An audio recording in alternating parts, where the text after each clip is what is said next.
Well, hi. Very interesting technical things going on here today. So I am extremely happy to have worked through most of them. I think I am connected, so I'm going to just pretend like I am. And let's just see here. It's always an adventure. Okay, so today is about observing without judgment. So I do hope that you're not making judgments about what is happening here on my Facebook page. So it is a pleasure to be here again.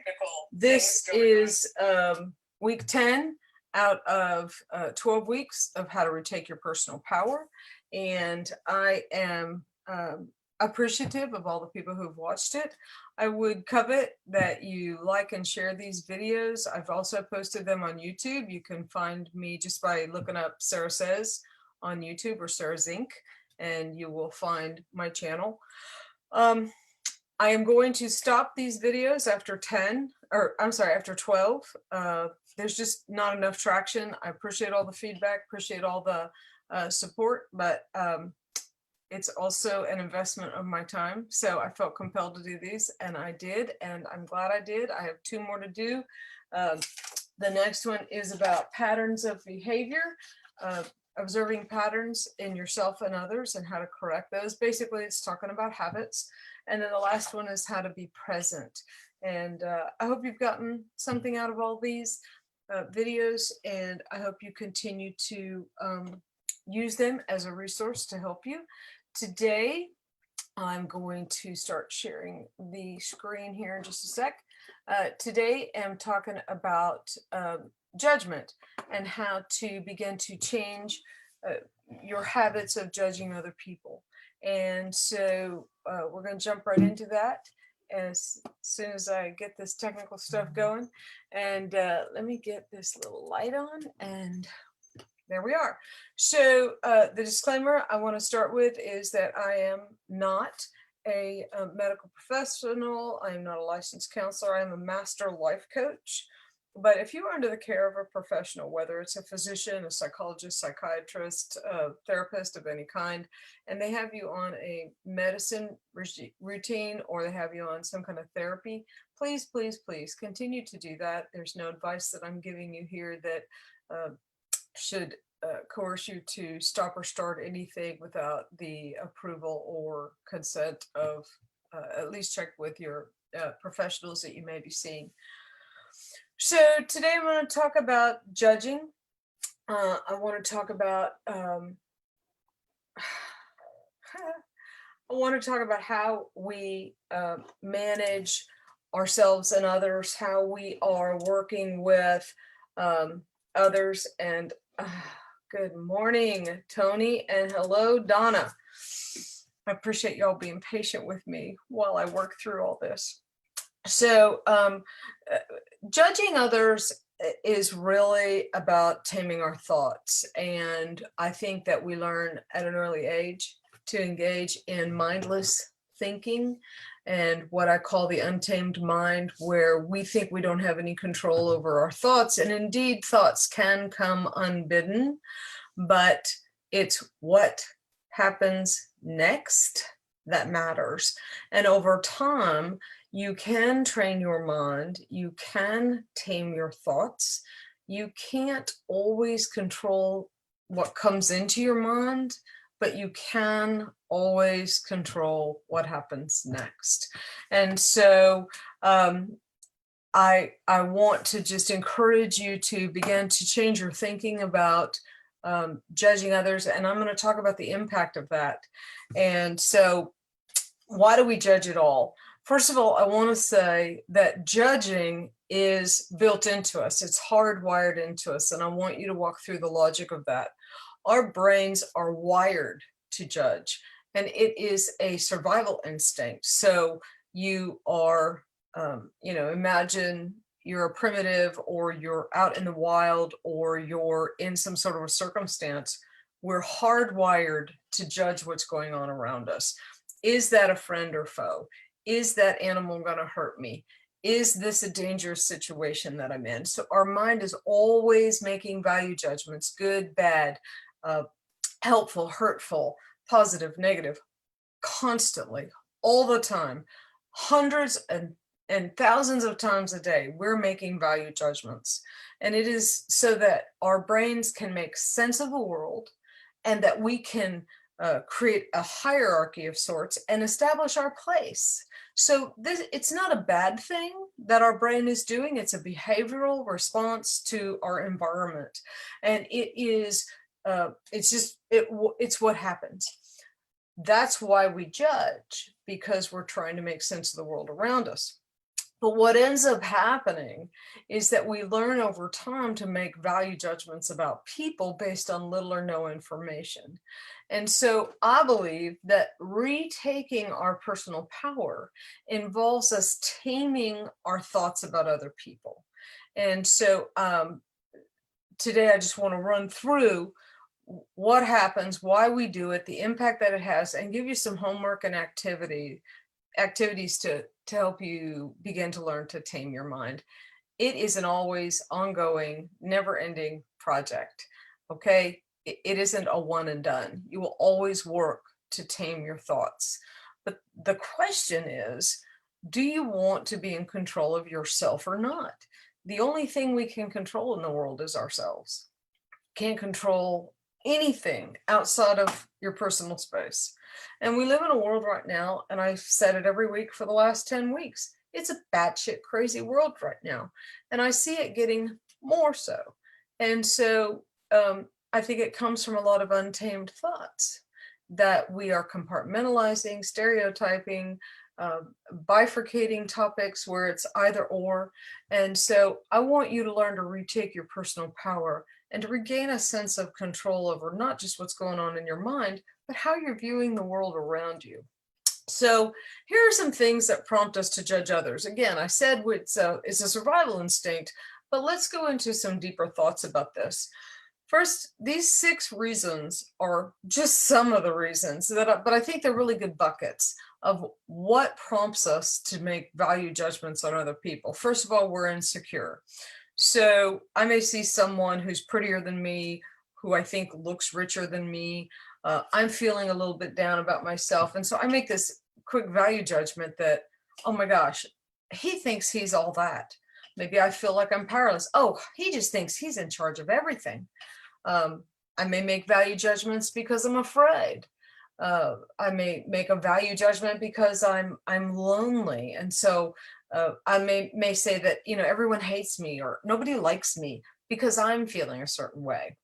I may be unhappy with my own life, and so I'm going to make this hateful value judgment, or I'm going to make a value judgment that's disproportionate, that I elevate other people above me because I'm unhappy with my own life. So, golly, everybody's doing better than me. Judging isn't always about saying bad things about other people. Judging can sometimes be that we're putting someone on a pedestal, or we're making an assumption that their life is wonderful when they're actually in a living hell. And so judgment isn't always about us thinking bad things about other people, but we also may make value judgments based on our ego. Our ego may be down on ourselves, so we're making a value judgment that everyone's better than us, or we're feeling that we're so much better than everyone else, and so we're making negative value judgments. We may be jealous of what other people have. And so again, there's probably 100 reasons that I could list about why we're making judgments on other people. But the important thing is, it has to stop, because the reality is that we don't know what's going on in someone else's mind or heart or life. And so I want to talk about, it's so easy that we see people who annoy us, and so we say, oh my God, he is so annoying. Well, the reality is, or maybe that we're just annoyed by that person. It isn't anything that they are, it's who we are. Or they're such a hot mess, and it makes us feel better to say that someone else's life is a hot mess. Or we're making value judgments about what other people think, or we're writing a script about what is going on in somebody else's mind. The reality is that unless you are truly psychic and can actually read other people's minds, you don't know. You can guess, you can make assumptions, you might be empathic and be able to feel things, but the reality is that it's too easy to judge, and it really isn't an empowering place for us to be. And so I want to give you this activity, and the activity, excuse me, the activity is, I want you to stop writing scripts for other people. That you may see someone behaving in a certain way, saying a certain thing, doing a certain thing, and you write a script about who they are, about what they're thinking, about what they think about you, about what their life is like. You know, the reality is you don't know.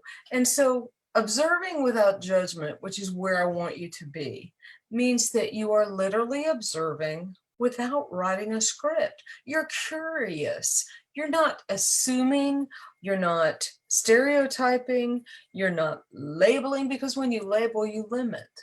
And so the activity is I want you to stop writing scripts about what people are thinking, what they are not. Okay. And so a lot of times we're judging other people and who they are by one little isolated incident that we may see.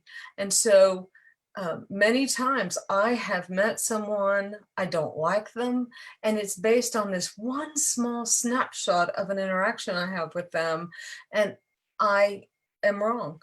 And it's really hard to back up from being wrong when you make a value judgment about somebody. And I'm going to talk later about how to discern, you know, good people, bad people, but these value judgments that we make so quickly are usually incorrect or skewed. And I want you to step away from that. So the world is actually a mirror. And this was a very painful lesson for me. We behave badly. We all do. We all have bad habits. We all engage in bad behavior. If you don't think you do, you do. And then when we see this behavior in other people, we condemn that behavior. And then we are distracted from dealing with our own behavior because we're focused on how everybody else is acting a certain way. And I want to give you a specific example, and I want you to do this activity. So basically, I want you to think about, again, the world being a mirror. And I want you to think of someone that you've judged recently. Perhaps you thought they talked too much, or you thought they were very ego-driven, or you thought they were snotty, or for the sake of this example, you thought they were rude. And I want you to get out a piece of paper, and I want you to just write 1 to 5. And then I want you to think about your life. Probably you don't have to go back 6 months, but you may have to go back farther. And I want you to think about a time that you were rude, or you were snotty, or you were full of yourself. The reality is that we tend to be judgmental about those things that we see in ourselves. That if we think someone is a bitch, or they're acting like a dick, it's because we know that we can act that way. And it's so much easier for me to identify that in someone else and not have to face it in myself. And so doing that activity will really cause you to be thinking about how you tend to judge other people. Now, I want you to think about the impact. We are not isolated from one another. And when we judge other people, there's this ripple effect. And so the first thing is it hurts. Judging tends to feed, fuel, grow, germinate into gossip. It tends to germinate into assumptions, and it tends to germinate into other behaviors, and it hurts. And hurt people hurt. I act ugly because I may be hurt, and so then I'm going to hurt other people. The second thing is it makes you more insecure, and I want to give an example of that. I was having drinks what seems like years ago, but it was last fall with a friend. And we were talking about how you feel insecure when you walk into a room because you know that other people may be looking at you and judging you. And what dawned on me at that moment was we assume, particularly as women, that when we walk into a room, other people are evaluating us and judging us because that's what we do. When someone walks into the room, we're assessing them from head to toe.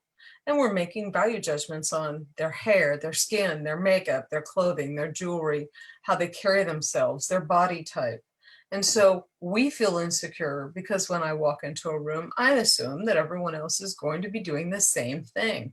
And so the more we judge others, the ripple effect is the more insecure we feel because we assume that other people are doing the same thing. It also, judging perpetuates these stereotypes and misjudgments about other people. The demonizing of political views is a perfect example of how this judging boxes people into these compartments. Well, if you're a Republican, you're this type of person as a whole, or a Democrat, you're this type of person as a whole. If you're a Christian, you're this type of person as a whole. I mean, you know, whatever bucket you want to put people in, we're perpetuating stereotypes and making misjudgments about people because we've put labels on people and we're judging them by the label that makes us comfortable. The other thing is that we're feeding negativity in the world. You know, right now, I've said it 100 times, it's batshit crazy out there. And I'm not telling you to be a sheep with blinders on, but I'm saying don't be part of the problem. Don't be feeding or fueling the negativity that's in the world. It doesn't need help. What we need are people to be more positive, sugar-free positivity. And that comes from stepping away from the temptation to make value judgments on other people. So I want to tell you a story. And this is basically a true story. There was a gentleman who's a biker, and he is a good person. He and I pretty much vehemently disagree about quite a few things, but he's a good person. And he told the story one time on social media about how he went to a hospital to visit a friend, and he had a knife on his belt. And he was furious when the police asked him to leave or put the knife back out in his vehicle. And yet this very same person made value judgments on other people based on what they were wearing or not wearing on themselves. And the irony to me was people made assumptions about who he was and his dangerousness because he looked like a dangerous biker guy. And yet he was making the same value judgments about other people based on how they looked and where they were. And, you know, we don't see this in ourselves. We make these assumptions. My son, perfect example, growing up, my son, it wasn't fair to make value judgments based on how people looked. And I was trying to explain to him that we can't look at people and write the story about who they are, that what we see isn't always who they are, but it's our nature to do that. And we had a disagreement about that, but then we were driving down the street and he pointed out a guy and he said, "Mom, look at that homeless guy." And I said, "How do you know he's homeless?" And he said, "Well, just look at him." And I was trying to make the point that we make value judgments based on what we think people are based on how they look. Again, we don't know. Maybe he's having a bad day. Maybe he's, you know, whatever. So observing without judgment is really about not writing scripts based on what we think is happening and being curious and finding out. And if we don't ever get to know, then we don't know. Now, before you say, "But what about?" I'm not talking about discernment. I will get to that towards the end. But what I am talking about is how we look at people and compartmentalize them without even knowing them. we say to people, be yourself. And then someone dyes their hair pink, gets covered in tattoos, and we say, no, no, not like that. We say, you know, do what you love. And someone quits their job and becomes a street musician, and we say, oh my God, look at that, you know, weird person. If we're going to say to people, be yourself, then we have to begin to accept people as themselves. So your activity, your homework is to begin to observe without judgment. Years ago, when I started this, I practiced this at Walmart, and I'm not kidding. I realized that Walmart was basically the proving ground for whether or not I could observe people without judgment. Because you think about the times we go to Walmart and we see a really heavy person in a wheelchair, one of the little motorized carts on the potato chip aisle. And we're like, well, if they just quit eating chips and exercise, you know, I don't know. Maybe that person has a problem. And why do I care? Why do I care if that person is using a motorized cart? I mean, do I not want them to have some pleasure in their life? Really? Or I see, like right now, I go nuts when people are going the wrong way down these aisles that are supposed to be one way, until I caught myself going the wrong way down an aisle because I wasn't paying attention. And then the next time I was going the wrong way down the aisle, it's because the aisle wasn't marked. And I realized if we can control ourselves from making value judgments in the small things, if we can observe without judgment in the small things, that begins to go to the larger things. So the activity is I want you to begin to just catch yourself when you're making value judgments about people. You assume someone's driving like a maniac because they're mean and hateful and they think they're all that, and they're in that BMW, and or you know, they're in that beat up car, or they're stupid, or what. Well, how do you know? Maybe it's a new driver, maybe it's somebody who's trying to get to the hospital. I mean, again, we make these expansive judgments based on isolated incidents, and we get all upset, anxious, nervous, worried, angry, and we don't even know what's really going on. So I want you to begin to observe the world around you without making value judgments. Now, in closing, I want to say that we'll talk about patterns next week. I want you to have discernment about people's behavior. I don't want you to be a sheep. I don't want you to be oblivious to danger or bad people. But what I want you to do is stop making value judgments about isolated incidents. What matters is patterns over time. If someone consistently behaves in a certain way, that matters. If someone consistently is rude or doesn't listen or treats you badly or drives like a maniac consistently, these are the things that matter. The patterns matter. Isolated incidents are what I want you to begin to learn to stop making value judgments about. I have appreciated, I'm very grateful for those of you who are here today. Certainly wanted to say hi again to Donna and Tony. And please, as I say, it is meaningful if you would share this with others. And certainly I upload these to YouTube every week or so. There's, I think, 6 or 8 of them on there on YouTube right now. If you have any questions, if you have any topics, I plan on stopping this after the next 2, simply because, as I said at the beginning, not enough traction, but you guys have been so supportive and so helpful, and I appreciate you being here. So if nobody has anything that they want to chat about, I don't see anything. I just want to say thanks again for being here. And until we get together again, my friends, you have been zinced.